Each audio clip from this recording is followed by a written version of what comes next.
Thomas Griffiths Wainwright es recordado no solo por su talento artístico y literario, sino también por las sombrías sospechas que rodean su vida. Desde fraudes financieros hasta muertes misteriosas dentro de su círculo familiar, su historia está marcada por un enigma de ambición y crimen. En este vídeo exploraremos la oscura travesía de Wainwright y trataremos de descubrir la verdad detrás de los oscuros eventos que marcaron su caída. Pero primero es necesario recapitular en la historia. La realidad siempre supera la ficción. Thomas Griffiths Wainwright nació el 4 de octubre de 1794 en el seno de una familia acomodada en Richmond, Londres, Inglaterra. Su madre, Anne, falleció en el parto, a la edad de 21 años, y fue enterrada en el cementerio de Chiswick el 11 de octubre de 1794. Su padre, Thomas, un reconocido abogado, falleció poco después, en 1803, dejando a Thomas huérfano siendo apenas un niño. El joven Wainwright fue criado por sus abuelos maternos, ya de avanzada edad, en Linden House, una gran casa al sur de Chiswick High Road, cuyo terreno se encuentra actualmente cubierto por los jardines Linden. Su abuelo materno, Ralph Griffiths, era un reconocido escritor y editor, además de fundador de The Monthly Review, la primera revista literaria de Inglaterra. Ralph no sentía aprecio por su nieto, tal y como quedó reflejado en su testamento, en el que especificaba que Thomas no heredaría nada de su fortuna, salvo la propiedad que había destinado a su hija Anne. Es posible que esta decisión se debiera a que responsabilizara al niño por la muerte de Anne. Cuando Ralph falleció en 1803, Thomas heredó lo suficiente para vivir cómodamente. Sin embargo, lamentablemente, eso nunca le bastó. El joven fue educado por el gran erudito Charles Burney, director de la Academia de Greenwich.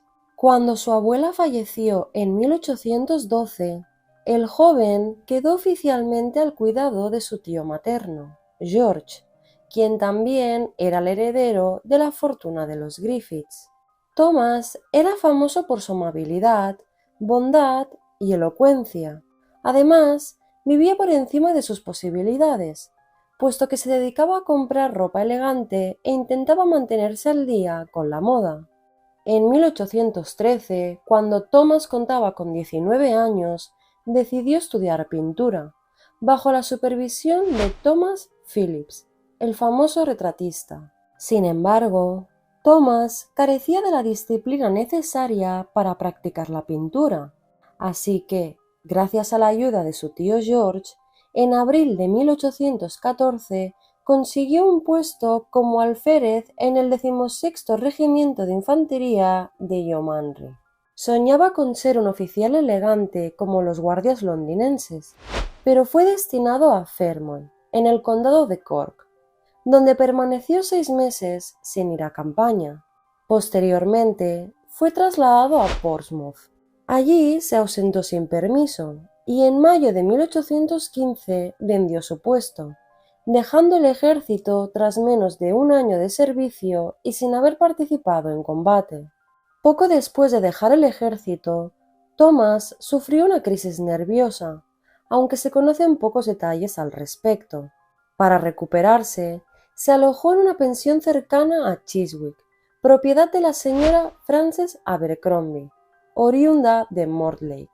Es posible que algunos antiguos compañeros del ejército le recomendaran la pensión como lugar de sanación, ya que el esposo de la señora Abercrombie había fallecido años atrás durante su servicio en Fairmont. La mujer vivía con sus 2 hijas pequeñas y su hija mayor, Eliza Frances Ward, de un matrimonio anterior.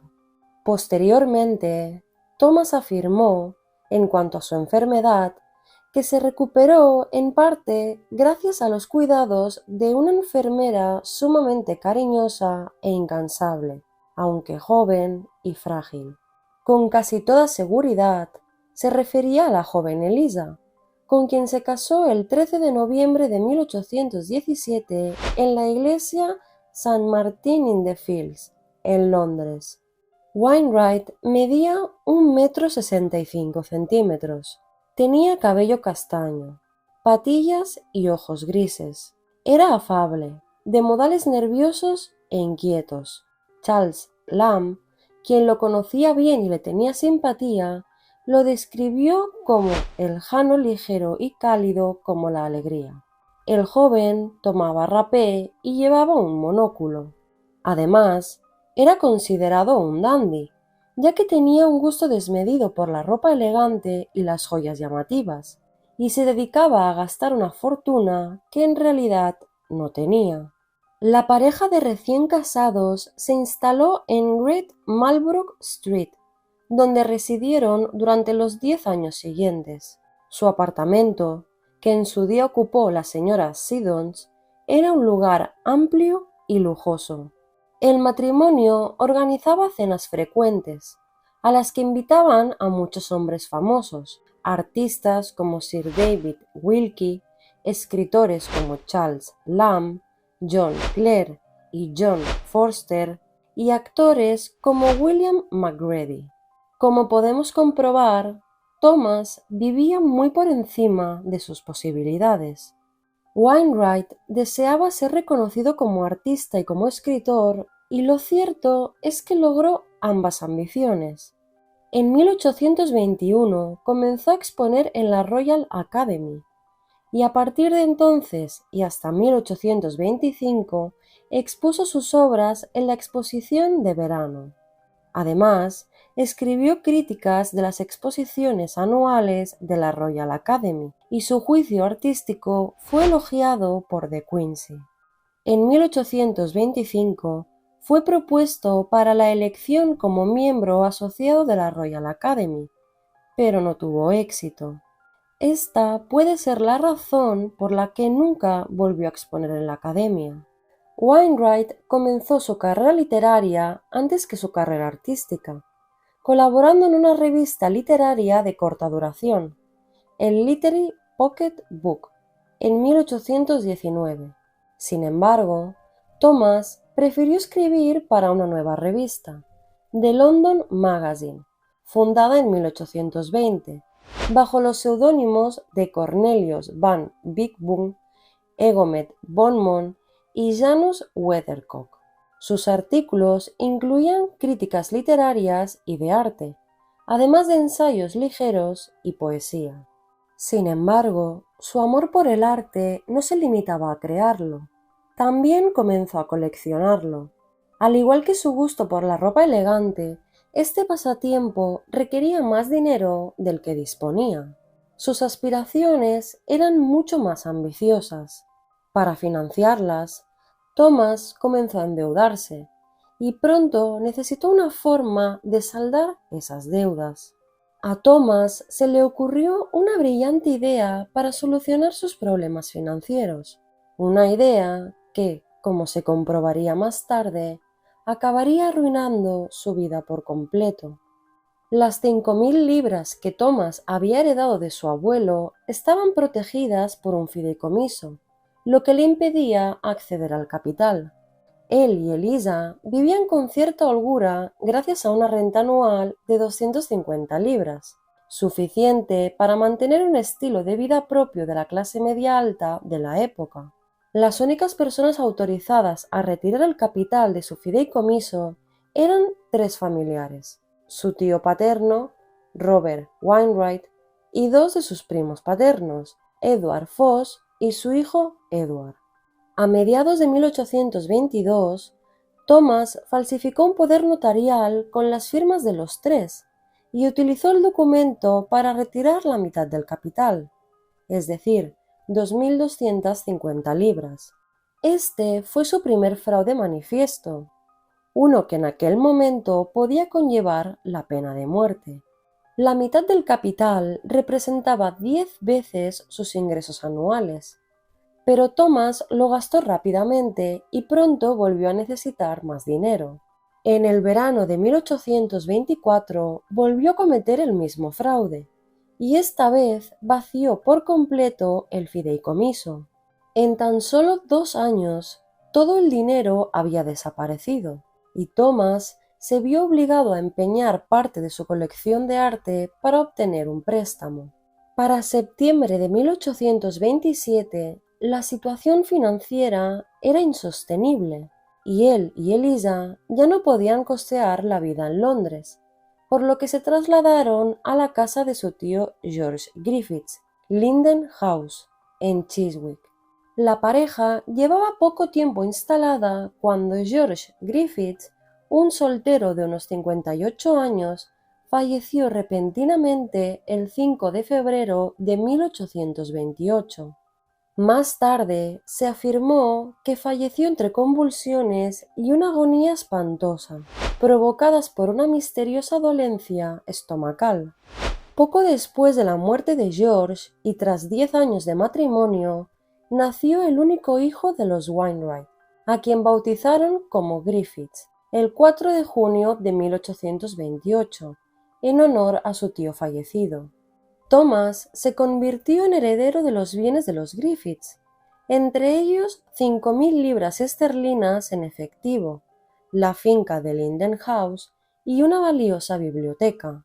Poco después de la muerte de George Griffiths, la suegra de Thomas, la señora Abercrombie, vendió su pequeña propiedad en Mortley, cuyo valor rondaba las 300 libras esterlinas. Alrededor de 1830, ella y sus otras 2 hijas, Helen y Madeleine, hermanastras de Eliza, se mudaron a vivir con los Wainwright en Linden House. En aquella época, Thomas había adquirido cierta notoriedad como un carismático anfitrión, lo cual se volvió contraproducente cuando comenzaron a acumularse las deudas con los comerciantes locales. En agosto de aquel mismo año, la señora Abercrombie redactó su testamento, en el que legó sus bienes personales, aparentemente valorados en tan solo 100 libras esterlinas, y una pequeña parte de sus propiedades a su hija mayor, Eliza.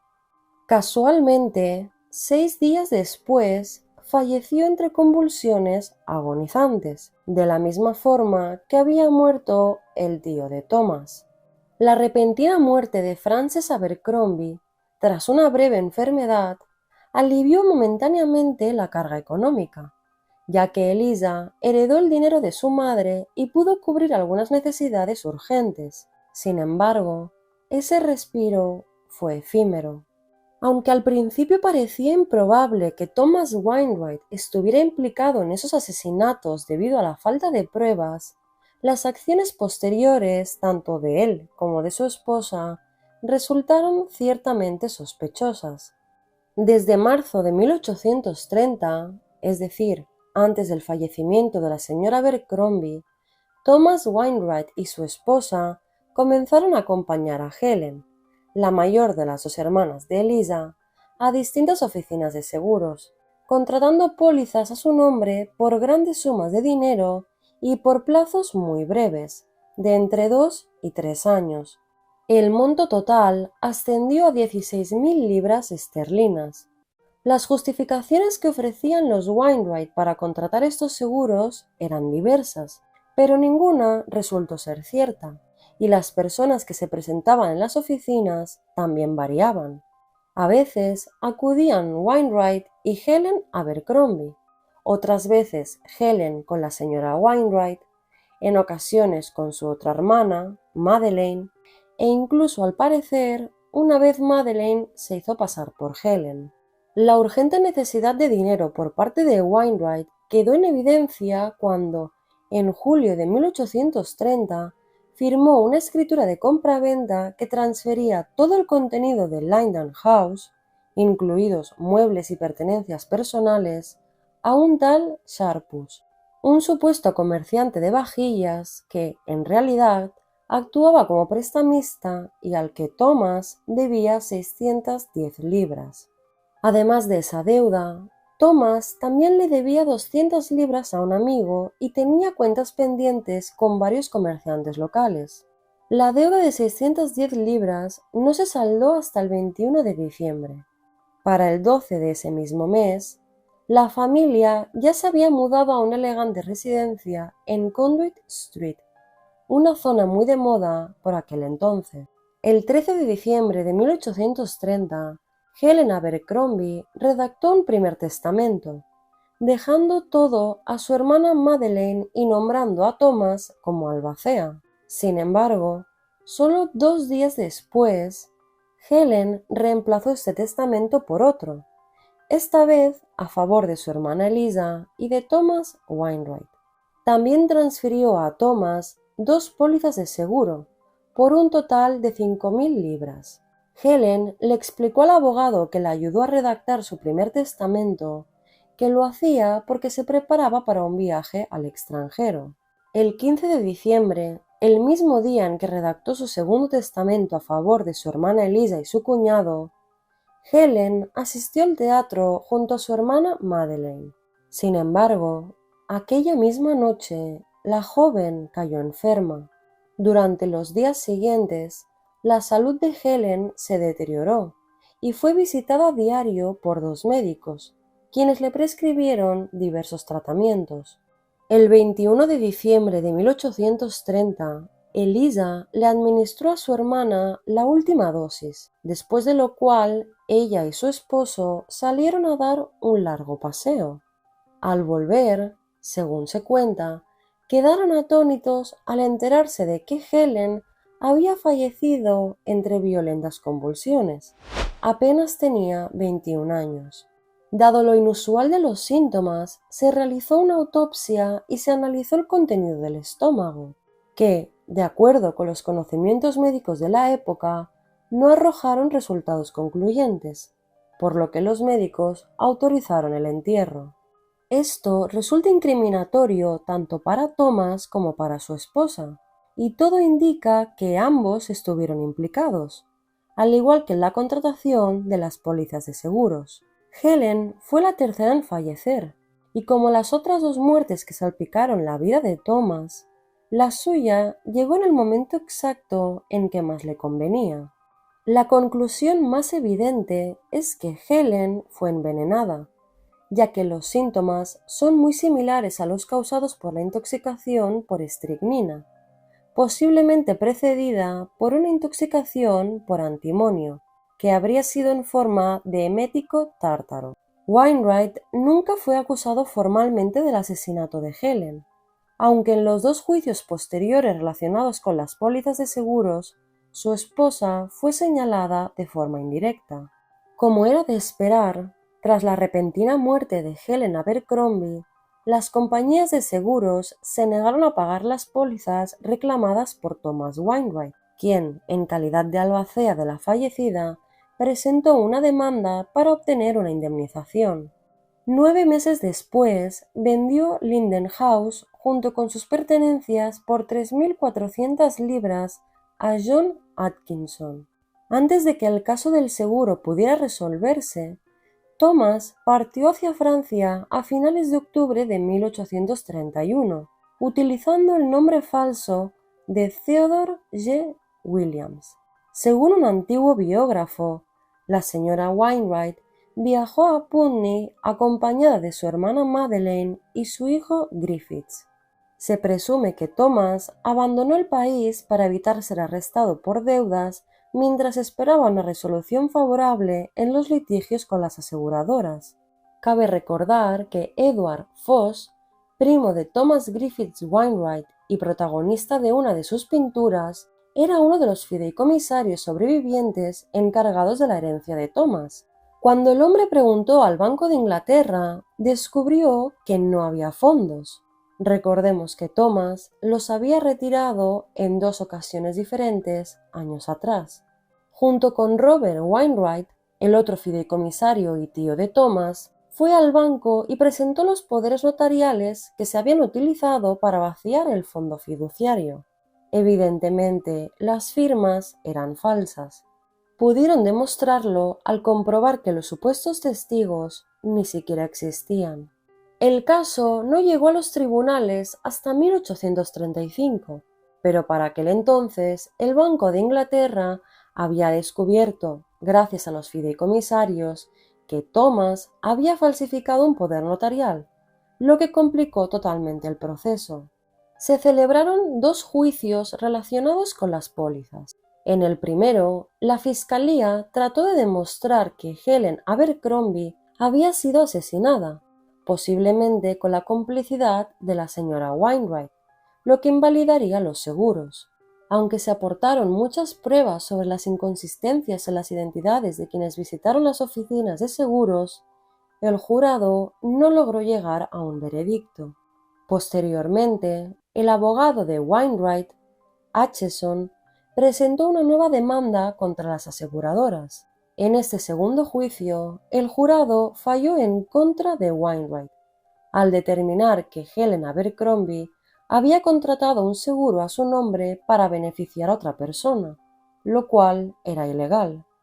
En mayo de 1837, Thomas regresó de Francia a Londres y fue arrestado pocos días después, en junio. El desenlace de su juicio por falsificación era previsible. Las razones de su regreso y la manera en que la policía logró localizarlo siguen siendo un misterio. Algunos rumores sugerían que había vuelto para seguir a una mujer con la que mantenía una relación amorosa. El informe oficial sostenía que su detención había sido producto del azar, aunque la gente que lo arrestó pertenecía a la policía de la City de Londres, especializada en delitos financieros, lo que sugiere que podría haber existido una investigación previa y coordinada. Sea como fuere, tras 6 años en fuga, Thomas fue finalmente capturado. Numerosos literatos visitaron a Thomas Griffiths Wainwright en prisión, lo que marcó el comienzo de su leyenda. Fue uno de los que cruzó los límites y aunque nunca fue acusado de asesinato formalmente, muchos afirmaron más tarde que él mismo se había declarado culpable. Thomas se declaró inicialmente inocente de los 4 cargos de falsificación y fraude que se le imputaban en el juicio. Sin embargo, se alcanzó un acuerdo con la Fiscalía. Se declaró culpable de los cargos menores de transferirse dinero ilegalmente mediante un poder notarial falsificado, a condición de que no se presentaran pruebas de los cargos mayores de falsificación y uso ilegal de un poder notarial, puesto que constituían delitos capitales. Como resultado, fue condenado a ser deportado a Australia por el resto de su vida. El veredicto de culpabilidad se dictó el 5 de julio, y aunque se le había hecho creer que la sentencia sería simbólica si aceptaba el acuerdo, recibió cadena perpetua. Para evitar su condena, Thomas les hizo una propuesta a las compañías de seguros. Les ofreció una confesión completa sobre los eventos relacionados con el seguro y la muerte de Helen a cambio de un indulto total por parte del gobierno. En su carta afirmaba que otras 2 personas estaban involucradas en el caso. Dado que se cree que Eliza fue quien envenenó a su hermana, es probable que ella fuera una de ellas. La identidad de la otra persona sigue siendo un misterio. Sin embargo, la oferta fue rechazada y a finales de julio, Thomas zarpó rumbo a Tasmania. Wainwright llegó a Tasmania el 21 de noviembre de 1837, después de un largo viaje de 129 días. Tenía 43 años y solo le quedaban 8 de vida, falleciendo el 17 de agosto de 1847. Como todos los convictos en Tasmania, Thomas Wainwright fue asignado inicialmente a trabajos forzados en las carreteras, pasando 2 años picando piedra pese a no estar físicamente preparado. Tras alegar problemas de salud, fue trasladado al hospital de convictos, donde demostró ser un trabajador ejemplar, aunque su solicitud de indulto fue rechazada. En 1842 fue asignado al Hospital Colonial, donde trabajó como camillero y continuó desarrollando su talento artístico, realizando retratos, incluso del teniente gobernador Sir John Franklin. En 1845 obtuvo un permiso de trabajo que le permitió dejar el trabajo forzoso y vivir de su arte. En 1847 sufrió un derrame cerebral y murió a los 53 años, manteniendo su inocencia hasta el final.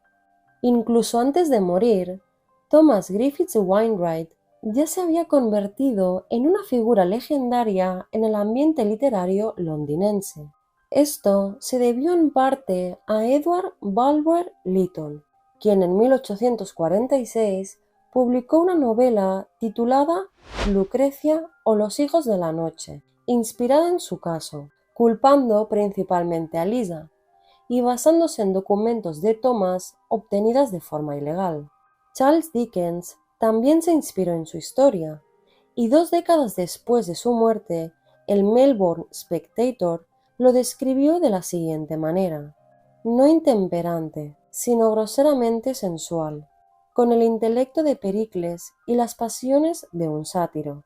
Solía tomar un trago de opio todos los días, y fue para procurarse esta indulgencia que practicó la pintura.